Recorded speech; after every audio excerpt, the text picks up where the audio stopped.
سلام و احترام خدمت همه همکاران.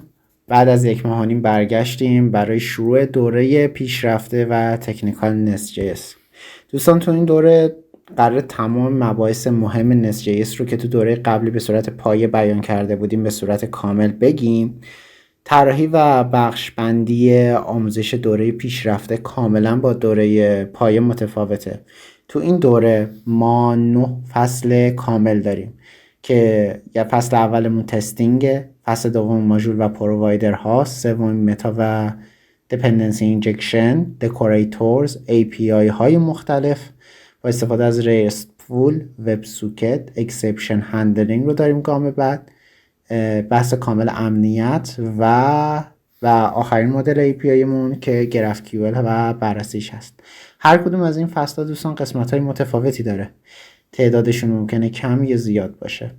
در حال حاضر سناریوی پخشمون شنبه الی چهارشنبه به جز روزهای تعطیله و فصل اولمون بحث تستینگ شروعش میشه 22 اردیبهشت. حالا چرا ما اینو اومدیم به صورت فصل گذاشتیم؟ به خاطر اینکه به نظرم رسید این حالت آموزش خیلی مناسب تره و شما متوجه میشین اگه یه قسمت رو لگ دارید دقیقاً برین سراغ اون قسمت. تستینگ رو در گام اول گذاشتم چون به این نتیجه رسیدم که تست نویسی اگر انجام نشه کلا پروژه‌ای که نوشته میشه از بیخ ایراد داره. تستینگ رو گام اوله، قرار اول از همه تستینگ رو بحث یونیت تست ها، بحث TDD و بعد از اون behavioral تست ها، بحث BDD با زبان قرکینز رو داشته باشیم. قرار به صورت کامل بگم این مدل ها چجوری کار میکنه تو فصل اول.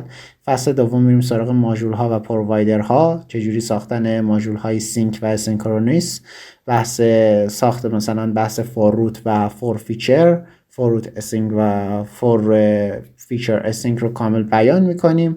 متا دیتا ها داخل سیستم Nest.js چطور کار میکنن و سیستم کلا dependency injectionش به صورت کامل، بحث دکوراتور ها و کاستوم دکوراتور ها که بتونیم داخلش از DI و سیستم dependency injection هم استفاده کنیم.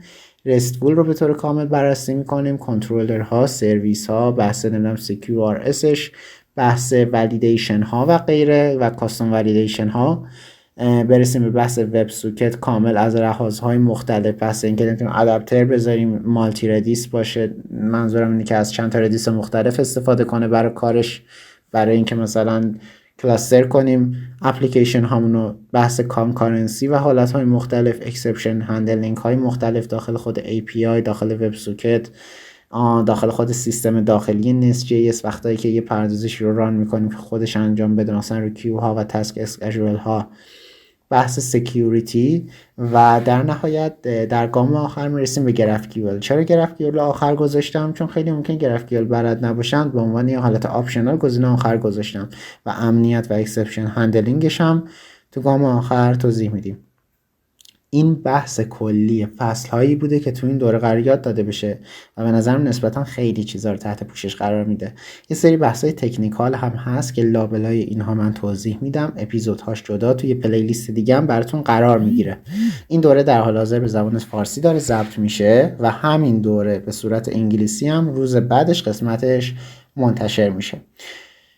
در اینجا بحث کامل شد. دوستان اگر تماسی میخواین با من بگیرین از طریق اطلاعات تماسی که روی این صفحه دارین مشاهده میکنین میتونین با من ارتباط داشته باشیم، هم از طریق ایمیل و هم از طریق وبسایت و هم از طریق آدرس هایی که قرار دادم اینجا از طریق تلگرام میتونین به من وصل بشین. سپاسگزارم از همگی، با امید اینکه آموزش براتون موفقیت به بار بیاره. سپاسگزارم، خدا نگهدارتون.